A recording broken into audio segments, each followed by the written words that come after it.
یعنی انسان کو اللہ تعالیٰ نے کبد میں بنایا. کبد عربی کا لفظ ہے کہ بہت بھاری بوجھ. تو کبھی انسان یعنی معاشی بوجھ میں ہوتا ہے، کبھی صحت کے بوجھ میں ہوتا ہے، کبھی نفسیاتی بوجھ میں ہوتا ہے. ہو سکتا ہے کہ ساری چیزیں ہوں، ساری سہولتیں ہوں، لیکن ذہن میں بھی عذاب ہوتا ہے انسان کا، نیند نہیں آتی راتوں رات، رائٹ. تو کسی نہ کسی طرح انسان کسی نہ کسی مشکل کا سامنا کر رہا ہوتا ہے. اور پھر اچھے حالات بھی ہوتے ہیں، لیکن ہم سب کو پتہ ہے کہ لائف جو ہے وہ صرف مسلسل اچھے حالات کی ہو نہیں سکتی. نہ کبھی ہوئی ہے نہ کبھی ہو سکتی ہے. ہمیں امید ہوتی ہے، اچھے لمحات بھی آتے ہیں، برے بھی آتے ہیں، پھر اچھی بھی آتے ہیں، پھر برے بھی آتے ہیں، اور کبھی کبھی اچھائی برائی کے ساتھ بھی آتی ہے، مکس بھی آتی ہے. زندگی اتنی اسٹریٹ فارورڈ نہیں ہے نا. تو پھر اس میں ہم سوچنا شروع کر دیتے ہیں کہ اس میں اللہ تعالیٰ کا کیا عمل دخل ہے. اللہ تعالیٰ ہمیں اگر مشکل حالات آ رہے ہیں تو ہمیں کس بات کی سزا مل رہی ہے. تو قرآن نے اس کے بارے میں ایک کبھی کبھار ڈائریکٹ بات کی ہے، کبھی کبھار انڈائریکٹ بات کی ہے، اور دونوں کو سمجھنا چاہیے اچھی طرح. سورۃ الکہف میں 2 کسانوں کا ذکر ہے. باغ کو خیال کرنے والے کو کیا کہتے ہیں؟ مالی. 2 مالی ہیں، ٹھیک ہے. ایک کسان مالی اور دوسرا بھی کسان مالی ہے. دونوں اس کے پاس ایک کے پاس کھیتی ہے اور باغ ہیں، اور دوسرے کے پاس نہیں ہے اتنا زیادہ نا. تو ہاں تو اس کے جو اس کے پاس زیادہ ہے وہ اس کو دوسرے والے کو برا فیل کراتا ہے، اس کو یاد دلاتا ہے کہ اللہ سے میرے پاس تو کافی ہے. ڈائریکٹلی نہیں کہتا، باتوں میں، یعنی اس کو احساس دلانے کے لیے، کم طریقہ احساس دلانے کے لیے. تو قرآن نے یہ بات کی ہے کہ اللہ تعالیٰ نے اس کی اس بات کی وجہ سے احیط بثمرہ فاصبح یقلب کفیہ علی ما انفق فیہا، کہ اللہ تعالیٰ نے اس کے باغ کا احاطہ کرا لیا گیا، اور پھر اس کے بعد جس چیزوں پہ اس کا اتنا فخر تھا وہ تمام الٹی ہو گئی ہیں. درخت اس نے لگائے ہوئے تھے بڑے بڑے، کیونکہ جو کھیتی اس کی تھی وہ بڑی نازک تھی. تو جب تیز ہوا کے اوندھے چلتے تھے تو کھیتی خراب ہو جائے، تو درخت ایسے لگائے تھے بارڈر پہ تاکہ ہوا کے جھونکے وہ روکے، اور جو بہت ایکسپینسو ڈیلیکیٹ قسم کے اس کے جو پودے ہیں وہ برقرار رہیں. تو اللہ تعالیٰ نے جب وہ اس پر وہ طوفان لایا تو وہ درخت کھیتی کے اوپر گر گئے. تو جو چیز حفاظت کے لیے لگائی تھی وہ خاویۃ علی عروشیہ، وہ ان کے اوپر گر گئی. ٹھیک ہے. اور پھر اللہ تعالیٰ نے کہا کہ وہ اپنے ہاتھ ملتا رہ گیا. اب اس میں کئی سارے دروس ہیں اس قصے میں، لیکن اس میں ایک درس یہ بھی ہے کہ ایک پرنسپل نکلتا ہے کہ اگر انسان کسی اور کو کم تری کا احساس دلائے گا اس دنیا میں، تو ہو سکتا ہے کہ اس کی سزا اسی دنیا میں اللہ تعالیٰ دے دے. لیکن عجیب بات یہ ہے کہ جس کو یہ سزا ملی، ہمیں تو لگتا ہے سزا ملی اسے، اور وہ ہاتھ ملتا رہ گیا اور اس کو پچھتاوا بھی ہوا، لیکن اس نے اس چیز کو عذاب نہیں کہا. اس نے کیا کہا؟ یا لیتنی لم اشرک بربی احدا، کاش کہ میں نے اپنے رب کا شرک نہ کیا ہوتا، کاش کہ میں نے اپنے اس باغ پر، اپنے مال پر، اپنی اولاد پر اتنا اعتماد نہ کیا ہوتا کہ یہ تو ہمیشہ ہمیشہ کے لیے رہے گا. یا یہ خوشحالی اس بات کی علامت ہے کہ اللہ مجھ سے خوش ہے. اس نے یہ بات بھی کی تھی، اس نے کہا تھا وَلَئِن رُدِدتُّ إِلَىٰ رَبِّي لَأَجِدَنَّ خَيْرًا مِنْهَا مُنْقَلَبًا، میں اپنے رب کے پاس واپس بھی اگر لے جاؤں تو مجھے اس سے اور اچھا دے گا. یعنی ایک ذہنیت آ جاتی ہے انسان کے اندر، مسلمان کے اندر بھی، کہ اللہ تعالیٰ نے گھر دیا ہے، اچھی جاب دی ہے، بچوں کو صحت دی ہے، بیٹی کی شادیاں کرا دی ہیں، یہ کر دیا وہ کر دیا، سارے کام ہو گئے ہیں، اللہ تعالیٰ کا بڑا کرم ہے. اس کا مطلب ہے کہ اللہ تعالیٰ ہم سے بہت خوش ہے، اور اگر اللہ تعالیٰ اتنا خوش ہے تو پھر اس کا مطلب ہے کہ آخرت میں بھی خوشی ہوگا. تو اس میں پھر ہمیں اللہ تعالیٰ کو اور کسی طریقے سے مزید خوش کرنے کی کیا ضرورت ہے، نمازوں کی کیا ضرورت ہے؟ اللہ تعالیٰ ویسے ہم سے بہت خوش ہے. جب ہم پہلے لانگ آئیلینڈ میں رہتے تھے تو ایک بندہ تھا پاکستان سے، اس کی امیگریشن ہوئی تھی، وہ وہاں پر اس نے آئس کریم ٹرک چلانا شروع کیا تھا لانگ آئیلینڈ میں نا. مسجد پہ آتا تھا وہ آئس کریم بیچنے، تو اس سے گپ شپ ہوتی تھی میری. کہتا جی میں کافی ماشاءاللہ، ٹرک تو میرا نہیں ہے، وہ مالک کا ہے، لیکن یو کے کیش میں ہے نا، تو میں کافی اپنے پاس رکھ لیتا ہوں، اس کو میں آدھے سے بھی کم اس کو میں دیتا ہوں، لیکن ماشاءاللہ بڑی کمائی ہو رہی ہے. تو میں نے کہا اس کو تم ماشاءاللہ کیوں کہہ رہے ہو، تم چوری کر رہے ہو؟ کہتا ہے وہ ہاں میں ٹیکسز بھی، میں کہتا ہوں کہ میں جو ہوں اس سے میں 10% میں ٹیکسز بتاتا ہوں، کیونکہ کیش کا حکومت کو کیا پتہ چل رہا ہے اور کیش کا مالک کو کیا پتہ چل رہا ہے، تو وہ ایسے بھی کافر ہے، اس کو کیا دینا. تو مسجد کے پارکنگ لاٹ میں اب یہ بات کر رہے ہیں نا. تو وہ کہتے ہیں دیکھیں جی، اگر اللہ تعالیٰ ناراض ہوتا تو یہ سارے موقع دیتا مجھے. اس کے ذہن میں یہ آئیڈیا تھا، اور یہ آئیڈیا اتنا کامن ہو جاتا ہے لوگوں میں کہ اللہ تعالیٰ نے اس کو پہلے سے ایڈریس کر دیا اس قصے کے ذریعے کہ ہمیں اگر اللہ تعالیٰ نے سہولتیں دی ہیں، اس کا مطلب یہ نہیں ہے کہ وہ ہم سے خوش ہے، ہم جو کرنا چاہیں کریں. اور اگر ہم کسی اور کو کم طریقہ احساس ڈالیں گے، یا ہمیں اس بات پر گھمنڈ ہو جائے گا کہ ہمارے پاس یہ کیا چیزیں ہیں، تو پھر ہو سکتا ہے کہ ہمارے اپنے فائدے کے لیے، ہمارا فائدہ کیا ہے کہ ہم اللہ تعالیٰ کے سامنے جب قیامت کے دن جائیں گے تو ہمارا دل صاف ہو. اگر اس وقت ہمارے دل میں مال تھا یا مال پہ اعتماد تھا تو اس وقت جو کچھ اس دنیا میں تھا اس کا کوئی فائدہ نہیں ہوگا. تو ہو سکتا ہے کبھی کبھی اللہ تعالیٰ نقصان دے دے، بہت بڑا نقصان دے دے کہ دل صاف ہو جائے، کیونکہ اصل سرمایہ جو ہمارا ہے وہ ہمارا دل صاف ہونا ہے. تو کبھی کبھی جب انسان کا دل میلا ہو جاتا ہے تو قرآن اس بات کی طرف اشارہ کرتا ہے کہ ہو سکتا ہے کہ بڑی مصیبتیں بھی آ جائیں اور تم اور میں اور کوئی اور سمجھے کہ کس چیز کا عذاب مل رہا ہے، لیکن ہو سکتا ہے کہ اس کے ذریعے سے ایک پاکیزگی ہو رہی ہے، ایک گند آ گیا تھا دل کے اوپر. تو ہم اس گندے، اگر وہ مصیبتیں نہیں دیکھنی یا اس طریقے سے دل صاف نہیں کرانا تو ویسے ہی دل کو صاف رکھنا چاہیے، رائٹ. پھر دوسرا، مصیبتوں کے بارے میں قرآن نے ایک عجیب اشارہ کیا ہے کہ جو لوگ عزت دار لوگوں کے بارے میں غلط باتیں پھیلاتے ہیں، ان الذین یرمون المحصنات المؤمنات الغافلات، عائشہ رضی اللہ عنہ کے اسکینڈل کے بارے میں جو انہوں نے ذکر کیا اللہ تعالیٰ نے، اس میں انہوں نے اشارہ کیا کہ جو لوگ اشارے سے بھی عزت دار لوگوں کے بارے میں کچھ بات کرتے ہیں، اور یہ اصل میں کیونکہ ہمارے ہاں ہمارے کلچر میں بہت اچھی چیزیں بھی ہیں اور کبھی بہت بری عادات بھی ہیں. جیسے اگر جائیداد کا مسئلہ ہے، بیٹی کو جائیداد نہیں دینی تو اس کے خلاف کو بات پھیلا دو یا بہو کے خلاف پھیلا دو، اور وہ اس کو کیا نام ہے رسوا کر دیتے ہیں. اور ایسی کیسی ای میلز مجھے آتی ہے، میں حیران رہ جاتا ہوں، ہم یہ ہو کیا ہے دنیا میں اور ہماری دنیا میں. یعنی لوگوں کے بارے میں بدکاری کے الزام لگا دینا یا یہ کر دینا وہ کر دینا، اور اس کے بعد اس کی تو لائف ختم ہو جاتی ہے. یا اس کو اب کیوں دیں گے اس کو کوئی بھی حصہ جائیداد میں، یا اب کیوں دیں گے اس کو کوئی جو اس کا حق تھا یا جو بھی تھا. تو لوگ کسی بھی مقصد سے یہ کریں، یا جیلسی کی وجہ سے کریں یا پیسوں کی وجہ سے کریں یا کسی بھی وجہ سے کریں، یا اگر تہمت ڈائریکٹلی نہ بھی لگائیں، انڈائریکٹلی بھی لگا دیں، اگر اشارے سے بھی کہہ دیں، یعنی یہاں تک کہ نظر کے اشارے سے بھی کر دیں، ان کو دیکھو توبہ، ایسے بھی کر دیں، تو اللہ تعالیٰ نے ایسے لوگوں کے بارے میں کہا ہے لعنوا فی الدنیا والآخرہ، دنیا اور آخرت میں دونوں میں لعنت کے مستحق ہیں. ان پر لعنت ہوگی دنیا میں اور آخرت میں. کئی سارے گناہ ہیں قرآن میں، چوری کا ذکر ہے، قتل کا ذکر ہے، اور چیزوں کا ذکر ہے، لیکن آپ کو عام طور پر یہ نہیں ملتا کہ اللہ تعالیٰ کہتے ہیں کہ اس کی سزا دنیا اور آخرت دونوں میں دی جائے گی، اور وہ بھی اتنے سخت الفاظ میں کہ لعنوا، کہ ان پر ایسے لوگوں پر لعنت ہو. تو کچھ چیزیں ہیں جس سے انسان پر اس دنیا میں بہت مشکل ٹائم آ سکتے ہیں اس کی اپنی حرکتوں کی وجہ سے. ایسا ہے قرآن میں، اس کا انکار نہیں کیا جا رہا. That's your phone, Ma. It's a busy day. Don't be nervous, okay. It'll probably ring again. It's Papa, so I'll put it on silent. Yeah. All right, could you just pick it up and say Assalamu alaikum, Dad? No. Oh. Okay. Okay. تو میں کیا کہہ رہا تھا؟ something about Islam or something. مصیبت کے بارے میں بات ہو رہی تھی، تہمت کے بارے میں بات ہو رہی تھی. پھر اگلی بات ہے مصیبت کے بارے میں. قرآن نے مصیبت کے بارے میں دو لگتا ہے متضاد باتیں. Sorry, I couldn't quite hear you. No, not Siri. Your phone is a fitna today. That's my مصیبت today. So, قرآن نے کہا ہے ما اصاب من مصیبت الا باذن اللہ، کوئی مصیبت نہیں آتی سوائے اللہ کی مرضی کے، اللہ کی اجازت سے ہی آتی ہے. ومن یؤمن باللہ یہدی قلبہ، جس نے اللہ پہ ایمان رکھا وہ اس کے دل کو ہدایت دے دے گا، رائٹ. تو یہ ایک طرف بات کی ہے. پھر دوسری طرف کہا ہے کہ تم پر جو بھی مصیبت آئی فمن انفسکم، وہ تمہاری اپنی وجہ سے آئی. تو دو متضاد باتیں کی جا رہی ہیں. ایک کہا جا رہا ہے جو مصیبت آتی ہے اللہ کی طرف سے آتی ہے، دوسری طرف کہا جا رہا ہے جو مصیبت آئی تمہاری وجہ سے آئی، تمہاری اپنی وجہ سے آئی. لیکن دو قرآن کی باتوں کو سیاق سے سمجھے بغیر بات لگتا ہے متضاد ہو رہی ہے. سیاق سمجھ میں آ جائے تو بات سمجھ میں آ جاتی ہے. اللہ تعالیٰ نے کہا ہے کچھ مصیبتیں ایسی ہیں جس پہ ہمارا کوئی کنٹرول نہیں. کچھ مصیبتیں ہیں جیسے موسم ہے، طوفان آ گیا، طوفان پہ انسان کا کوئی کنٹرول نہیں. آپ گاڑی ٹریفک میں چلا رہے ہیں، آپ سارے قوانین کا اہتمام کر کے اسپیڈ لمٹ کے اندر، لین کے اندر چلا رہے ہیں، کسی ٹرک نے پھر بھی آپ کو آ کے مار دیا، اس میں آپ کا کوئی کنٹرول نہیں تھا. ٹھیک ہے نا.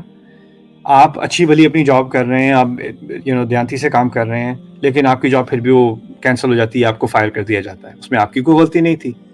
کچھ چیزوں میں کچھ مصیبتیں ایسی ہوتی ہیں جس میں آپ کا سرے سے کوئی عمل دخل نہیں ہوتا، لیکن وہ آپ پر آ جاتی ہیں. جیسے کسی کا برتھ ڈیفیکٹ ہوتا ہے، یا کسی کی پریگننسی فیل ہو جاتی ہے، مس کیریج ہو جاتی ہے، اور چیزیں ہو جاتی ہیں دنیا میں صحت کے حساب سے، فیملی لائف کے حساب سے ہو جاتی ہیں جو ہمارے کنٹرول سے باہر ہیں. ان مصیبتوں کے بارے میں اللہ تعالیٰ نے کہا ہے کہ تم پہ جو بھی مصیبت آئی وہ اللہ تعالیٰ کی طرف سے آئی اور یہ تمہیں ہی ٹارگٹ کرنی تھی. یا اصابہ کا لفظ عربی میں استعمال ہوتا ہے جب تیر ٹارگٹ کو ٹھیک طریقے صحیح موقع پہ لگے، صحیح نشانے پہ لگے. یعنی یہ جو مصیبت آنی تھی یہ کسی اور کو کبھی نہیں آنی تھی، یہ صرف تمہیں ہی آنی تھی، اور اس کو تمہارے لیے خاص ہٹ کرنے کے لیے اللہ تعالیٰ نے بنایا گیا تھا، اور اس سے تمہارے ایمان کا امتحان تھا. وہ ایک درس ہے. دوسری جگہ جو بات ہو رہی ہے وہ یہ ہے کہ جب مسلمانوں نے خود کوئی غلطی کی اور اپنی غلطی کی وجہ سے ان پر مصیبتیں آئیں. جیسے فرض کریں میں اسپیڈ کر رہا ہوں ہائی وے پہ، وہ بھی ہائی وے کی مثال ہو رہی تھی، میں اسپیڈ کر رہا ہوں، پھر اب ایکسیڈنٹ ہو گیا تو پھر میں کہہ رہا ہوں یا اللہ تعالیٰ پتہ نہیں کیا امتحان لے رہا ہے میرا پتہ نہیں کس چیز کی سزا مل رہی ہے مجھے. یا کوئی روز مٹھائیاں اور ڈونٹس اور چاکلیٹ اور سوڈا اور پیے جا رہا ہے، پھر اس کے جو ہے وہ کولیسٹرول بڑھ گیا، بلڈ شوگر بڑھ گیا، پھر 10 سال بعد جا کے ڈائبٹیز ہو گیا، ہارٹ کنڈیشن ہو گئی. پتہ نہیں اللہ کس چیز کا امتحان لے رہا ہے میرا، پتہ نہیں کس چیز کی سزا مل رہی ہے مجھے. بھائی تمہیں یہ ڈونٹ کھانے کی سزا مل رہی ہے. پھر ان موقعوں پر اللہ تعالیٰ نے کیا بات کہی ہے؟ جو مصیبت تم پر آئی اس میں تمہارا اپنا ہاتھ ہے، تم دیکھو تو صحیح تم نے کیا کیا ہے. تو ہم کیا کرتے ہیں کہ جن چیزوں میں ہمیں پرسنل رسپانسبلٹی لینی ہوتی ہے، میں نے پڑھائی نہیں کی میں فیل ہو گیا، میں نے تیاری نہیں کی میرا انٹرویو اچھا نہیں گیا، اس میں اللہ تعالیٰ کی طرف سے مصیبت لانے کی کیا بات ہے؟ رائٹ؟ ہم اس میں اپنی پرسنل رسپانسبلٹی لیتے نہیں ہیں، اور پھر کرتے کیا ہے کہ ہمیں کسی مسٹیریس کوئی بہت ہی نامعلوم سی چیز ہے، پتہ نہیں کیا ہوگی جس کی سزا ہمیں اللہ تعالیٰ دے رہا ہے، اور پھر ہم اللہ تعالیٰ کے ایمان کی اوڑ میں آ کے خود رسپانسبلٹی، خود ذمہ داری لینے پہ سے انکار کر دیتے ہیں. تو ان دونوں چیزوں کو اللہ تعالیٰ نے ذکر کیا ہے. کچھ چیزوں کا ڈائریکٹلی، اور یہ تو ہم لاجیکل سی بات ہے، جو طالب علم پڑھائی نہیں کرے گا وہ امتحان فیل کرے گا، وہ اللہ تعالیٰ کی طرف سے امتحان، وہ عذاب نہیں ہے، اس نے اپنے آپ کو عذاب میں ڈالا ہے. ٹھیک ہے نا؟ لیکن اس میں جو شروع میں جو بات کی تھی اس کو بیلنس کرنے کی ضرورت ہے. ایک ہے انگلش میں کہتے ہیں کاز اینڈ افیکٹ، یعنی اگر میں گلاس کو ٹیبل سے پش کروں گا تو وہ نیچے گر کے گرے گا، وہ دنیا کا کاز اینڈ افیکٹ ہے. ٹھیک ہے، وہ لاجیکل سی باتیں سمجھ میں آتی ہے. لیکن ایک کاز اور افیکٹ ہے جس کا غیبی دنیا سے تعلق ہے، اور وہ شروع میں ہم نے بات کی تھی. اگر آپ کسی کا دل دکھائیں گے اس کو کمتری کا احساس دلانے کے لیے، تو اس چیز کا غیب میں ایک افیکٹ ہوگا، اور ہو سکتا ہے کہ اس کا افیکٹ بعد میں جا کر ہو کہ آپ کی جاب چلی جائے، ہو سکتا ہے کہ آپ کا بزنس فیل ہو جائے. اس کا آپ کی بزنس انویسٹمنٹ سے تعلق نہیں ہوگا، شاید اس کا آپ کی یعنی آپ کی کوالیفیکیشن سے تعلق نہیں ہوگا، شاید اس چیز کا تعلق کسی روحانی چیز سے، روحانی کرائم سے ہے. وہ کیا ہے کہ آپ نے کسی کا دل دکھایا تھا، اور اس کا اثر یہ نہیں ہے کہ فوراً ہو جائے گا، ہو سکتا ہے 10 سال بعد ہو سکتا ہے 20 سال بعد ہو، اور یہ ایک حقیقت ہے، روحانی حقیقت ہے کہ انسان کی زندگی میں جن چیزوں میں کچھ چیزوں میں اللہ تعالیٰ نے اس کا ذکر کیا ہے، ان میں جو کامن چیز کیا ہے، کسی اور کو تکلیف دینا، کسی اور کا دل دکھانا. کسی اور کا دل دکھاؤ تو ہو سکتا ہے اللہ تعالیٰ اسی دنیا میں کوئی نہ کوئی کسی نہ کسی طریقے سے مصیبت میں ڈال دے. لیکن وہ مصیبت بھی اس کو میں پھر بھی اس کو عذاب نہیں کہتا، کیونکہ اوور آل پرنسپل کیا ہے قرآن کا کہ دنیا کی ساری صورتحال امتحان ہے، اور اگر مشکل امتحان میں ڈالا بھی ہے تو وہ بھی ہمیں سیدھا کرنے کے لیے، وہ بھی عذاب نہیں، عذاب صرف آخرت میں ہی ہے ایکچولی. اور اس عذاب کا اس دنیا کا جو عذاب ہے وہ صرف قوموں پر آتا ہے جب وہ تباہ ہو جاتی ہیں، بالکل برباد ہو جاتی ہیں. تو یہ جو لعنت کی بات کی گئی ہے وہ ہے ایک ایکسیپشن، کہ اگر آپ نے کسی کی عزت کے اوپر کسی کی عزت سے کھیلا ہے آپ نے، اور آپ نے اس کے بارے میں بات کی ہے، تو پھر اللہ تعالیٰ کی طرف سے جو لعنت آ رہی ہے وہ اس دنیا میں بھی ہوتی ہے، وہ اس کی ایکسیپشن ہے. لعنوا فی الدنیا والآخرہ.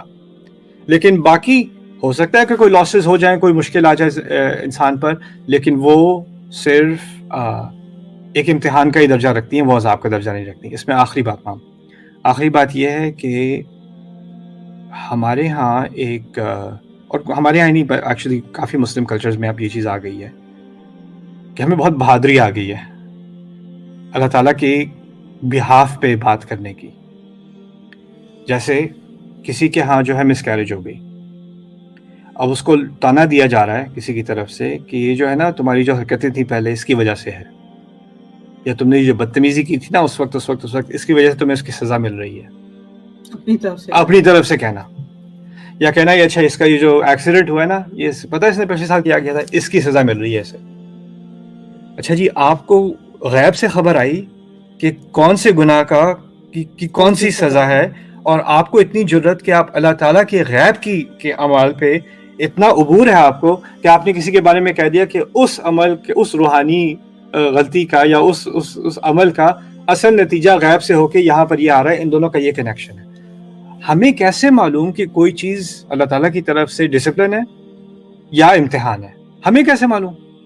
اور جو اللہ تعالیٰ کے بہاف پر ایسی بات کرے، اس کے بارے میں قرآن نے کیا کہا ہے، وَمَنْ أَظْلَمُ مِمَّنِ افْتَرَىٰ عَلَى اللَّهِ كَذِبًا، اس سے زیادہ غلط کرنے والا، ظلم کرنے والا کون ہو سکتا ہے جو اللہ تعالیٰ کی اوپر اپنا جھوٹ چڑھائے۔ یہ جھوٹ چڑھانا ہے اللہ تعالیٰ کی طرف منسوخ کرنا۔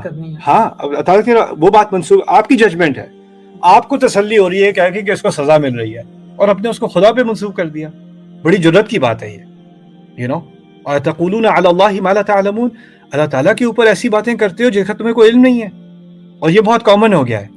یہ پتہ ہے اللہ کا عذاب ہے، یہ پتہ ہے اللہ تم سے ایسے ہی کہتے ہیں نا۔ تو یہ چیز سراسر غلط ہے، اور لوگ ہوتا کیا ہے کہ جو سن رہا ہوتا ہے نا یہ بات، وہ اصل میں بات سن کے وہ بھی ماننا شروع کر دیتا ہے کہ شاید یہ صحیح کہہ رہے ہیں، اللہ کا یہ عذاب ہوگا اسی لیے مجھ پہ یہ مصیبت آ رہی ہے۔ تو یہ جس فتنے میں انسان یہ پڑ جاتا ہے نا کہ شاید مجھ پر اللہ تعالیٰ کا عذاب آ رہا ہے، اس کی اصل جڑ کیا ہوتی ہے؟ کسی نے یہ جاہلی کلام اس سے کہا ہوتا ہے، یہ جاہلانہ بات کسی نے کی ہوتی ہے، اور اس کا اس پہ نفسیاتی اثر ہو جاتا ہے، وہ سمجھنے لگتا ہے کہ، اور یہ پھر شیطان اس پہ وسوسہ آگے کر دیتا ہے کہ یہ واقعی اللہ کی تم پر جو ہے اللہ تعالیٰ تم سے نفرت کرتے ہیں، تم پر لعنت ہے، اس لیے تمہارے ساتھ یہ چیزیں ہو رہی ہیں۔ تو اس چیز سے ہمیں اوائڈ کرنا چاہیے، اللہ تعالیٰ کی طرف منسوب کر کے ہمیں ایسی باتیں نہیں کرنی چاہیے، ہم ہوتے نہ کرنے والے، ہمیں اپنی حیثیت جاننی چاہیے۔ تو that's I think a good enough discussion for today۔ اور ایک اور مزید آپ سے بات کرنی تھی فیوچر کے بارے میں۔ لوگ پوچھ رہے ہیں کہ ہمارے، کیونکہ میں چھٹیاں تو بہت مار رہا ہوں بیچ میں، اور کبھی کبھی آپ آرام کر رہی ہوتی ہیں، کبھی میں کر رہا ہوتا ہوں، میرا سلیپ اسکیجول بھی الٹا سیدھا ہوا ہے۔ تو خیر، لیکن رمضان کے بعد انشاءاللہ میرا ارادہ یہ ہے کہ پہلے تو میں اردو میں دیکھنا چاہ رہا تھا کہ کیسی انٹرسٹ ہوگی، کتنے لوگ سننا چاہ رہے ہیں، اور پھر ایسی بھی بات ہے کہ کچھ چیزوں میں بہت مختصر سی بات ہوئی اور بہت وضاحت کی ضرورت ہے، اور یہ پلیٹ فارم ایسا ہے نہیں کہ ہم ایک گھنٹے کا پوری دلائل لے کے پوری تشریح کا لیکچر کریں، اس کا مقصد یہ نہیں تھا۔ تو میں نے فیصلہ یہ کیا انشاءاللہ کہ اب ویسے تو میرے انگلش کا اپنا پروجیکٹ ہے تفصیلی دروس کرنے کا قرآن کے، تو اب جو تفصیلی دروس میں قرآن کے کرنے لگا ہوں انگلش میں، وہ میں سوچ رہا ہوں کہ 2 تیر سے ایک شکار اسی وقت میں انشاءاللہ اردو میں بھی بینہ ٹی وی پہ میں شروع کر دوں گا۔ تو رمضان میں انشاءاللہ، رمضان کے ختم ہونے کے 2-3 ہفتے بعد میں سورۃ الکہف کی سیریز دوبارہ شروع کر رہا ہوں، اور وہ انگلش میں بھی جس دن کیا کروں گا اسی دن انشاءاللہ اردو میں بھی وہ کیا کروں گا۔ پھر اس کے علاوہ میں سوچ رہا ہوں کہ کم از کم ہفتے میں یا 2 ہفتے میں ایک دفعہ کویشچن آنسر سیشن بھی اردو میں ہونا چاہیے۔ اور جب میرا پلان یہ ہے کہ آگے جا کے کہ جو بھی دروس آنے والے ہیں نا، جیسے میں اب فرض کریں میں 50ویں آیت پہ درس دینے والا ہوں یا اس کا مطالعہ کر رہا ہوں اس ہفتے، تو میں پبلک کو پہلے ہی بتا دوں گا کہ جی میں اس آیت کا مطالعہ کرنے لگا ہوں یہاں سے یہاں تک، آپ بھی اس کو پڑھ لیں، اس کے بارے میں جو آپ کے ذہن میں سوال آتے ہیں وہ میں ای میل دے دوں گا، اس پہ پوچھ لیں، انگلش والے بھی اور اردو والے بھی، تاکہ جو میرا درس ہو اس میں لوگوں کے سوال پہلے سے انکارپوریٹ ہو جائیں اس کے متعلق انشاءاللہ۔ میرا خیال ہے that's a good way of including everybody، اور انشاءاللہ پھر ساتھ میں قرآن کا مطالعہ کریں گے۔ لیکن یہ فارمیٹ میں چاہ رہا ہوں کہ سوشل میڈیا کے بجائے اکثریت یہ بینہ ٹی وی پہ کیا جائے، کیونکہ سوشل میڈیا میں ہر طرح کے کامنٹس ہوتے ہیں، ہر طرح کی ڈسٹریکشن ہوتی ہے، تو میں چاہتا ہوں کہ جو لوگ فوکس کرنا چاہ رہے ہیں اور پڑھنا چاہ رہے ہیں وہ انشاءاللہ اس پلیٹ فارم کا فائدہ اٹھائیں بینہ ٹی وی کا۔ جو لوگ افورڈ نہیں کر سکتے، میں اناؤنس کر رہا ہوں، آپ میں سے جو اگر بینہ ٹی وی پہ سائن اپ کرنا چاہ رہے ہیں اور آپ اس کی $11 مہینے کی فیس ہے جو آپ نہیں کر سکتے، تو اس میں نیچے پیج کے نیچے گفٹ سبسکرپشن کا لنک ہے، اس میں آپ گفٹ کے لیے اپلائی کر دیں، ہم گفٹ دے دیتے ہیں، اس میں کسی کو منع نہیں کیا جاتا ہے انشاءاللہ، تو وہ آپ اس کا فائدہ اٹھا لیں۔ But that's the plan after Ramzan, انشاءاللہ تعالیٰ کے مزید سوالوں کو بھی دیکھیں گے، اور جن سوالوں کی ابھی تفصیل سے بحث نہیں ہوئی، کچھ تھوڑا سا ہی ذکر ہوا ہے، انشاءاللہ اس پہ بھی تفصیلی بات ان سیریز میں ہو جائے گی۔ بارک اللہ لی ولکم، السلام علیکم ورحمۃ اللہ وبرکاتہ۔ Everyone okay, Mom?